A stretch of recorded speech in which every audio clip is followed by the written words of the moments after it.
This month we are going to look into the prayers of Sri Lord Jesus Christ. इस महीने हम प्रभु श्री यीशु मसीह की प्रार्थनाओं पर विचार कर रहे हैं. To start with, I thought to take from the Lord's Prayer. शुरुआत में मैंने सोचा कि मैं प्रभु की प्रार्थना से शुरू करूं. It's actually not the prayer Lord Sri Jesus Christ is doing, but it's a prayer that Lord Sri Jesus Christ has taught us that how should we pray. और यह प्रार्थना प्रभु यीशु मसीह ने स्वयं तो नहीं की है, किंतु प्रभु यीशु मसीह ने सिखाया है कि हम किस रीति से प्रार्थना करें. And I'm going to touch only the first part of it. और इसमें से मैं केवल शुरू के वाक्य को पर ध्यान करूंगा. Well, Bible says, Jesus said, this is how you have to pray. Our Father who art in heaven.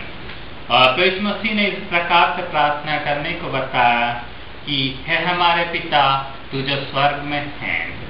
And then the Lord Jesus Christ says that Father who is in heaven, hallowed be his name. और उसके बाद प्रभु यीशु मसीह कहते हैं कि जो स्वर्ग में पिता है उसका नाम पवित्र माना जाए. Two things are there in this. The first is the Lord Jesus Christ is trying to say that the Father is in heaven, means God is the Father. And the other thing that Lord Jesus Christ is trying to say that He is a holy God. और यहाँ पर प्रभु यीशु मसीह दो चीजों को बोलने की कोशिश कर रहे हैं. पहली चीज तो यह है कि स्वर्ग में हमारा पिता है या परमेश्वर हमारा पिता है, और दूसरी चीज यह कि वह पवित्र है. And these two things don't seem to get combined. और यह दो चीजें एक दूसरे से मेल खाती हुई नहीं दिखती. The reason is God is holy and He is our Father. और कारण यह है कि परमेश्वर पवित्र है और परमेश्वर हमारा पिता है. We are the people who live in sin. हम वो लोग हैं जो पाप में जीते हैं. We are the people who commit sin. हम वो लोग हैं जो पाप करते जाते हैं. So how can a holy God be the father of sinful people? और किस तरह से जो पवित्र परमेश्वर है वह अपवित्र लोगों का, अशुद्ध लोगों का पिता बन सकता है. That's the whole essence of what God was trying to do. और यह परमेश्वर जो कुछ करना चाह रहा है उसके सारांश को बताता है. If we go back into the starting, अगर हम शुरुआत में जाएं, we find that Adam and Eve were created by God. और हम देखते हैं कि परमेश्वर ने आदम और हवा की सृष्टि की. He placed them in the garden. उसने उन्हें अदन की वाटिका में रख दिया. And when they were walking in the garden, God commanded them that you can eat all the fruits of all the trees, whatever you want. और परमेश्वर ने उन्हें आज्ञा दी कि तुम किसी भी वृक्ष का किसी भी फल को तुम खा सकते हो. Then Lord said that you should not touch only fruit of one tree. तुम केवल एक पेड़ के फल को मत छूना. And that was the tree of the knowledge of good and evil. और वह बुरे और अच्छे के ज्ञान के वृक्ष का फल था. And God commanded that you should not eat that. और परमेश्वर ने आज्ञा दी कि तुम उसे नहीं खाना. They had everything else to eat, but they wanted to eat that one fruit. उनके पास सब कुछ खाने को था, दूसरी चीजें, किंतु उन्हें केवल उस फल के खाने की इच्छा थी, क्योंकि शैतान ने उन्हें बहका दिया था. Because devil had deceived them.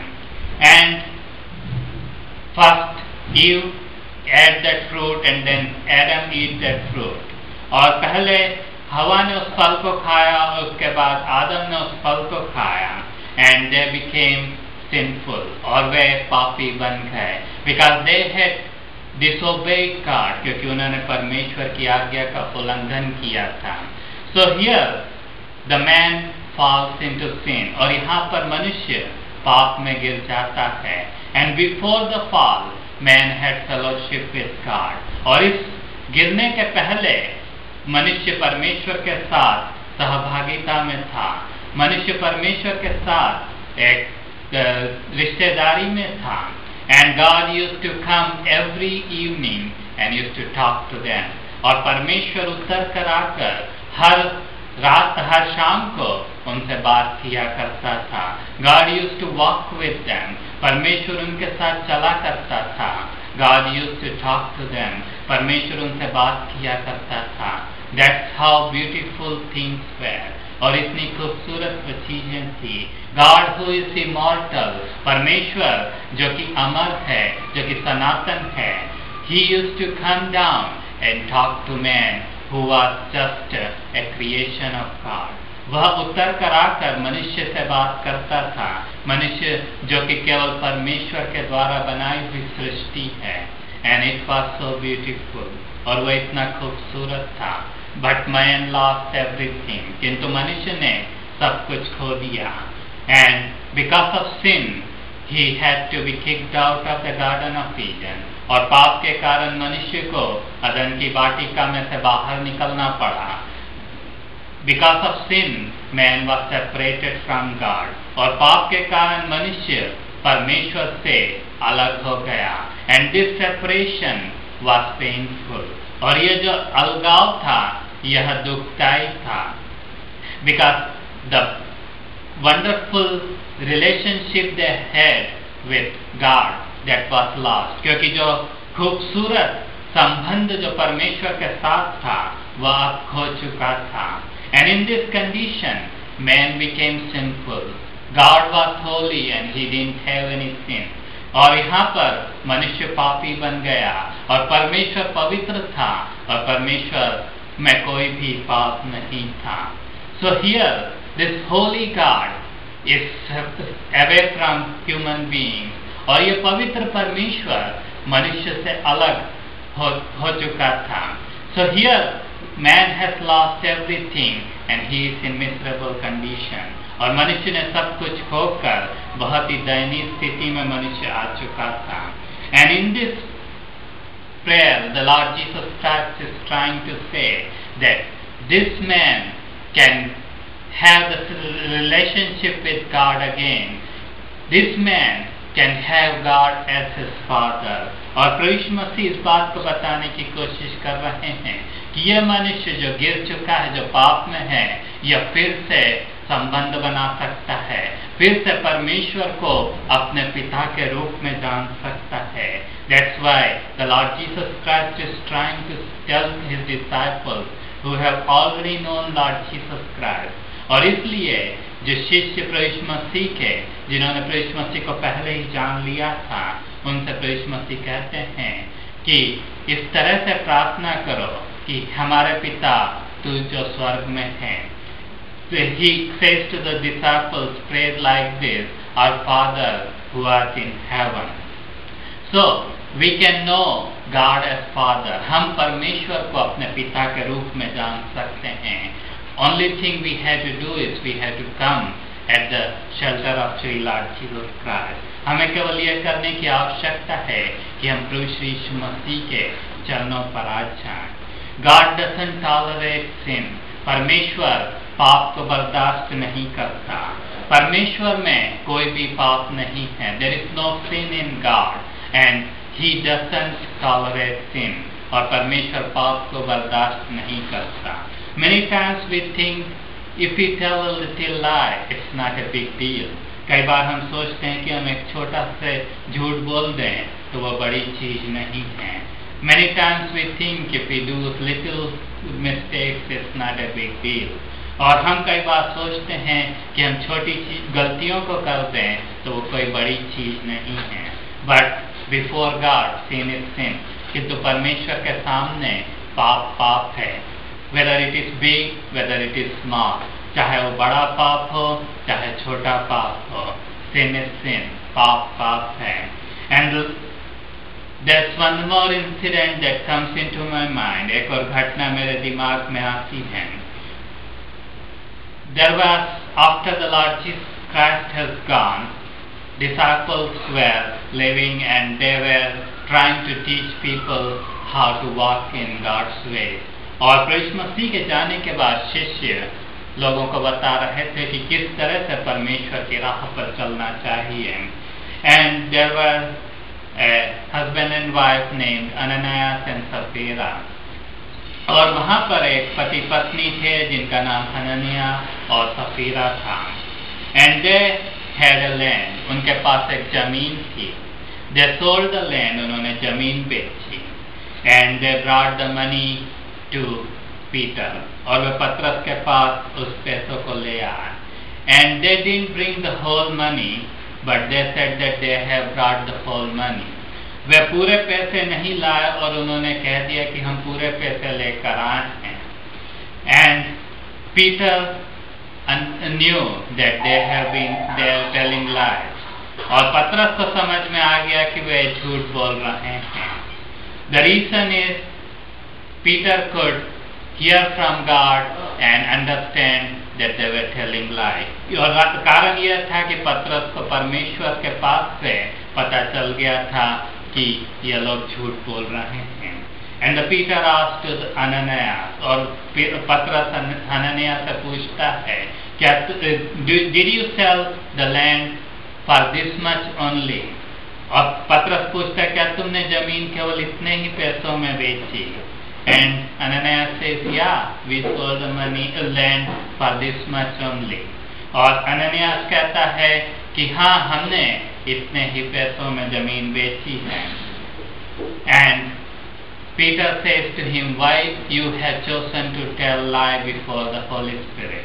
और पतरस उससे पूछता है कि तुमने परमेश्वर के आत्मा के सामने झूठ बोलने की कैसे सोची? Means, don't you know that God knows everything? मतलब ये, क्या तुम नहीं जानते कि परमेश्वर सब कुछ जानता है? And that one lie cost the life of Ananias. और उस एक झूठ के कारण अनन्या की जान चली गई. Ananias dropped dead right before Peter. और हनन्या उसी समय पतरस के सामने गिरकर मर गया. Then his wife comes. और उसके बाद उसकी पत्नी आती है. And when wife comes, Peter asks her the same question. और जब पत्नी आती है तो पतरस उससे वही प्रश्न पूछता है. Did you sold the land for this much only? क्या तुमने जमीन इतने ही पैसों में बेची? And she says, yeah, we sold the land for this much only. और वह भी कहती है कि हमने इतने ही पैसों में बेची. And she drops dead right there. और वह भी गिरकर उसी वक्त मर जाती है. That tells you that how seriously God takes the sin. और वह इस बात को दर्शाता है कि परमेश्वर पाप को कितनी गंभीरता के साथ लेता है. Even a small lie can cost the life of Ananias and Sapphira. और केवल एक छोटा सा झूठ हनन्या और उसकी पत्नी सफीरा की जिंदगी को खोने के लिए काफी था. So God takes sin so seriously. परमेश्वर पाप को इतनी गंभीरता के साथ लेता है. Many people ask that Adam and Eve only ate a fruit. What was the big deal? बहुत लोग पूछते हैं कि आदम और हव्वा ने तो केवल एक फल खाया था, उसमें कौन सी बड़ी चीज थी? But God takes sin seriously. किंतु परमेश्वर पाप को गंभीरता के साथ लेता है क्योंकि उसमें पाप नहीं है. Because God doesn't have sin. God is light and there is no darkness in Him. परमेश्वर ज्योति है और परमेश्वर में कोई अंधकार नहीं है. That's why He takes sin so seriously. इसीलिए परमेश्वर पाप को इतनी गंभीरता के साथ लेता है. Even small sin can cost us separation from God. यहाँ तक कि छोटे पाप भी हमें परमेश्वर के साथ अलगाव को ला सकते हैं. So there is only one way we can get back to God. किंतु केवल एक ही रास्ता है जिसके द्वारा हम परमेश्वर के पास वापस पहुंच सकते हैं. Because we are sinful people. हम पापी मनुष्य हैं. We cannot live a holy life with our own effort.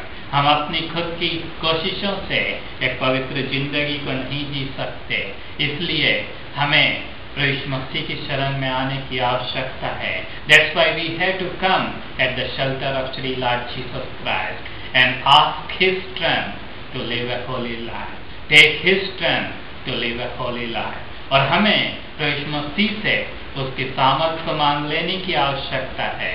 प्रभु मसीह से उस सामर्थ को प्राप्त करने की आवश्यकता है, so that we can live a holy life. ताकि हम एक पवित्र जिंदगी को जी सकें.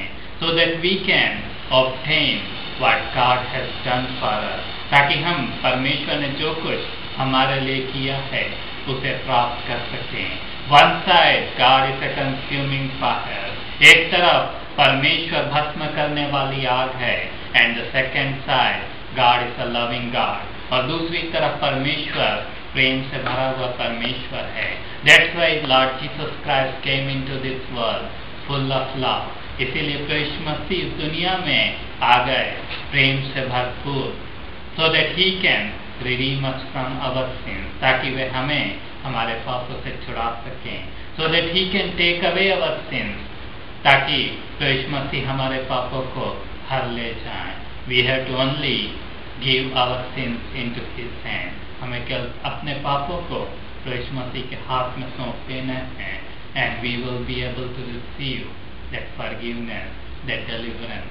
और हम उस क्षमा को और उस छुटकारे को प्राप्त कर सकते हैं. We have to only tell Him, Lord Jesus Christ, I'm a sinner. I know that with my effort I cannot come into your presence, but I come pleading your grace, and I come and I receive that blood that is shed on the cross. Please cleanse me with your blood and make me a new person. हमें केवल इतना कहना है कि प्रभु यीशु मसीह, मैं जानता हूँ कि मैं एक पापी मनुष्य हूँ. मैं अपने प्रयास से पाप से छुटकारे को प्राप्त नहीं कर सकता. मैं आपकी शरण में आ जाता हूँ. कृपया अपने उस लहू से जो आपने उस क्रूस पर बहाया, मेरे पापों को धोकर आप साफ कर दीजिए और मुझे आप शुद्ध कर दीजिए और मेरी जिंदगी में आ जाइए. And when we pray this prayer, Lord Jesus Christ is going to give us that privilege that God becomes our Father. और जब हम इस प्रार्थना को कर लेते हैं तो प्रभु मसीह हमें उस सौभाग्य को दे देते हैं कि परमेश्वर हमारा पिता बन जाता है.